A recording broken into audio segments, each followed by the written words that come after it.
Welcome to another episode of Don't Keep Up with the Joneses. It's your boy Rickey Jones Jr. and this is Chrystle Jones. I feel like we've done these intros so many times. You should know our names by now, but I'm gonna keep doing it because you never know when somebody new pops in. Newbie. However, as I did on the last video, I want to do a quick plug for our latest movie, The Transfer, which is doing phenomenal as far as views, as far as reviews, as far as people letting us know how they felt about it, liked it, and just wanted more of it. Please, if you haven't already done so, I'm going to just drop a link below, and you probably just saw the icon pop up, because you need to check it out. The Transfer. Yes. Second short film that we've done, more to come. Do that. Okay. But this blog isn't about that. It's about our third episode of Marriage Myths. Yes. Third episode. Chrystle, gonna hit you with the topic as she always does. Hit him with it. All right. Myth number 3. The person you married will always be the person you married. That's a myth. Womp, womp, womp. If you didn't hear that the first time, she said the person that you married will be the person that you marry. Always. In between that thing. Yeah. So what are we saying? Basically, nobody stays the same person forever. That's boring anyway. And even at the root of things, there's no guarantee that somebody's gonna stay the same in a particular area forever. So you have to realize that as people, we evolve, we mature, we grow, and that's a good thing. Right. With your spouse, you're going to latch onto some of their behaviors. They'll latch onto some of your behaviors. Like, you're growing and evolving as a unit, and that's how it should be. So the way to get through myth number 3 is to grow and evolve together. Key. When you have major changes in things that occur, make sure you say something.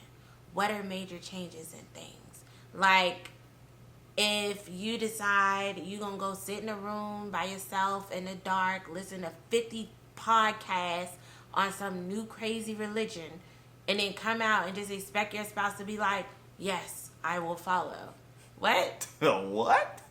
Run. What? What? They say that. What? Like, and that's an extreme example, but sometimes it could be just something normal. It may not even be a new religion, but maybe in your faith you found out some new information. And instead of like just dropping that on your spouse and expecting them to instantly agree and catch and run and walk with it, allow them time to walk through it. And really the best thing is walk through it with them. Listen to the podcast with them. Go to the service with them. Try to do things that can facilitate major change in your life together when at all possible. Because even when you do a thing and you may talk to your spouse about something that you may have learned or come into the knowledge of, they could be that voice of reason and let you know, no, what you learned or what you are attempting to do, you should not do. Yes, it could be a little crazy. Point example. We just being honest. This is what we do.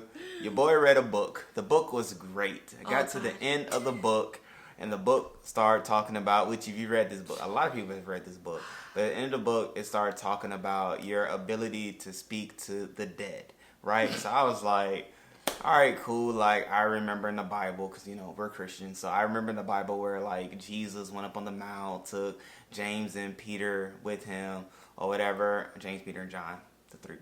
Anyway, he took them up, you know, the prophet, Elijah, and all of them, they were up there talking. So, like, Jesus had talked to the dead in this Bible verse. So I was like, okay, cool. It's been done. We can do it again. So, you know, it said how you can, like, talk to the dead. So I was like, all right, cool. Like, I'm about to start, like, praying and start, like, talking to either to dead people and to people that were alive. Like, I could do both. Okay, so I started to tell Chrystle about this capability that I read and heard. Not just started to tell me. We were on our anniversary trip. This is true. Was it 4 years? 5 years? One of them years. We was on our anniversary Probably 3. trip when he decides to tell me this. So go ahead.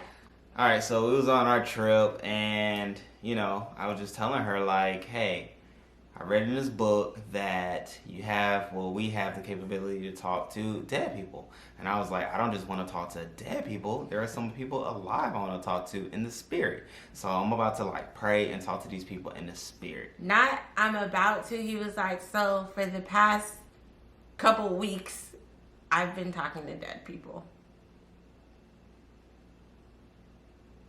And which... that didn't go well. You know what I'm saying? I cried. I was like... And it sucked. Like, it was like I think it was our first day on this trip. And like... we went to D.C. It was so exciting. Yeah. I was like... and I didn't cry. Like, I cried because I was trying to understand. But it was like in our conversation, trying to talk it out so I could understand what was going on. Like, I started getting more and more frustrated. He started getting more frustrated with my questions because I kept trying to ask questions so I could understand, like, okay, what's going on? You talking to dead people, and you've been doing this every morning for weeks, and it was like 2 weeks. But it was all of, well, I'm not going to talk about the book or whatever. All that to say, had the experience, read a book, had this epiphany. To do something. Correct. Followed the steps of the book. Felt like it was successful to the point where I was like, oh, cool, let me share this with my wife. Shared it with her. She shut it down. And then since then, I've stopped because, I got an understanding of it. She showed me some scriptures in the Bible, which is a thing for us as Christians and as believers. We use the Bible as our authority. We use the Bible as the final say-so on the decisions that we make and the things that we believe and do. So she showed me some scriptures in which said that, that is something that should not be done. And showed me the consequences for those who did do it in the Old Testament, but nonetheless, it just wasn't something that I should be doing, which, I then prayed to Jesus and God specifically, and got the understanding that, okay, yes, she was right. So I stopped. Yeah.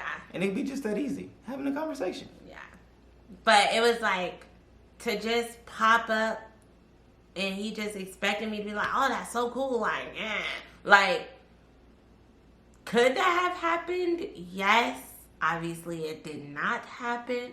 But you, on the other side of change as a spouse, you have to be, one, willing to answer questions and walk your spouse through what that change is. You can't get frustrated and upset because they're trying to understand why you're making the decision that you're making, how you came to the conclusion of what you're now doing, what you feel is now right. You can't just be like, oh, stop asking all these questions. Oh, why, this is what I'm going to do and deal with. Like, no, y'all decided to live life together. So you have to be willing to talk out whatever change is occurring and make sure that you both are on that same page. Maybe, it ranges from whether it's spiritual stuff to whether it's natural stuff.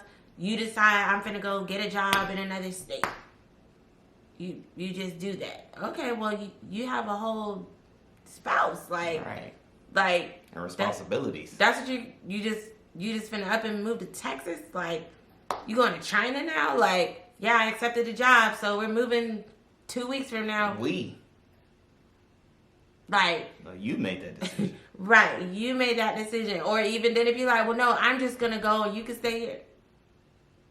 I signed up for a live-in situation. Like, what? So, there's so many things, whether it's moving jobs, whether it's quitting jobs, whether it's anything. Like, it can range, the range can be so big. Be ready for change, because the person you married, the situation you married into, is not always going to be the same. We moved from Atlanta to Tampa. So as the topic is, the person you marry will not always be the person that you married. Of course, why? Because people grow. People grow, people change, people adapt. Like, if you are the same person, that's terrible, actually. That's actually very terrible, because that means that you live a mediocre, repetitive life every day. From the day you said I do to the day you watching this video, you live the same life every day, and that's absolutely terrible. Like, people grow bigger, wider, really not taller if you aren't getting married. Like, you probably won't grow any taller. You can shrink because you're a hunchback. But anyway, things change about people. Like, you get to meet new people. Like, you become one. Like, the person that you were as an individual should no longer be the person that you are as one with your spouse. So even that in itself is a change that you as a person get to experience, and the people around you get to experience. Yeah. Like, your parents, your friends, your brothers, like sisters, all of them get to experience a new person, ideally, because of the marriage in itself. So, like, you have to get out of the idea of, oh my gosh, like, when we got married, like, you said you was going to do this, or you used to do it like that, or when, you know, I called you, used to laugh and giggle always at my jokes, but now you just look at me crazy. Like, things change. Yeah. Okay, maybe they're tired of hearing the same jokes. Or maybe your jokes aren't even funny. Or maybe they were doing various things just to get you. Like, things happen. People do things for various reasons, in various ways, for an appointed time. And sometimes the time expires, and you no longer get the things that you were getting before you said, I do. But it's not a bad thing, because with growth comes new opportunities. So get to know the person. That's what makes it fun. That's how you can meet a person, like we were talking about her parents last week, who were married for 40 years. My parents been married for 32 years now. And that's how they are having fun in their marriage every day, because it's something new that you get to experience with your person, the person that you're married to every day. So, hey, get out of that bad thought that the fact that the person changes and isn't the same person that says I do is a bad thing. Okay? Yeah. And if you read that book, just throwing it out there, if you read that book and you know the name of that book, drop it in the comments. Why?